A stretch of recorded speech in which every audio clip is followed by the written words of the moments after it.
Please stop pushing. I can't take this anymore. The concert venue is packed tight. A man behind me keeps pressing into my backside. I'm wearing a mini skirt today with a thong underneath, and it only makes the situation worse. He lifts my skirt and presses himself against my hips. As the atmosphere heats up, someone in front of me slams into me, and I stumble back a step. My body stiffens as I feel like something just slid inside me. My name was Mandy Cox, and I was a diehard fangirl. I wanted a celebrity to notice me, so I dressed for attention. I wore heavy makeup and made sure nothing about me went unnoticed. My low-cut top revealed a wide stretch of skin, and my chest bounced with every step. I paired it with a mini skirt that barely covered my thighs and sexy white stockings which hugged my legs. But when I arrived, reality hit. The concert venue was packed so tightly I couldn't move, and the crowd swallowed me whole. The celebrity was never going to notice me. I craned my neck and shouted, "Darling, take me." I never imagined that line would draw the wrong kind of attention. Instead of the celebrity, it caught a filthy creep. After I shouted it, I became aware of a man behind me, repeatedly bumping into me. At first, I brushed it off. In a crowd that dense, accidental contact was easy to explain, but the feeling wouldn't go away.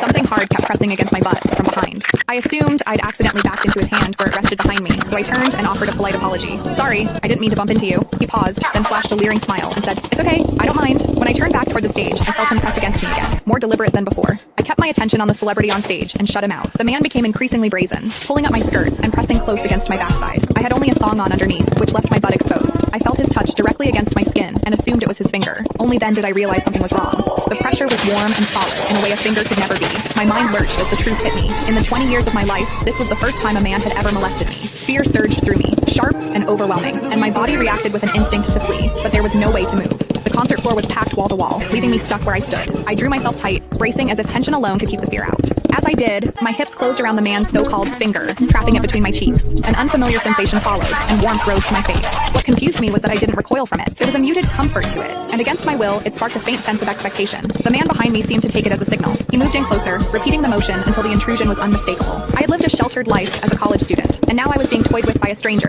while surrounded by people. Shame surged within me without warning. I felt the urge to sob, but my throat closed, and my voice deserted me. Worse still, the pressure forced my thong inward and sent a restless, prickling discomfort through my body that wouldn't fade.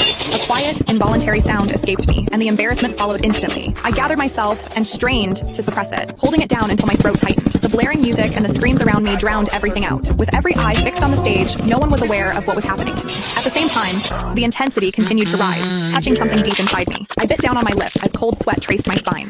My awareness was tipping back and forth between humiliation and a pleasure I couldn't bring myself to name. I knew I couldn't take it anymore if it continued, so I turned sharply to face the man behind me. "Please stop pushing. I can't take this anymore."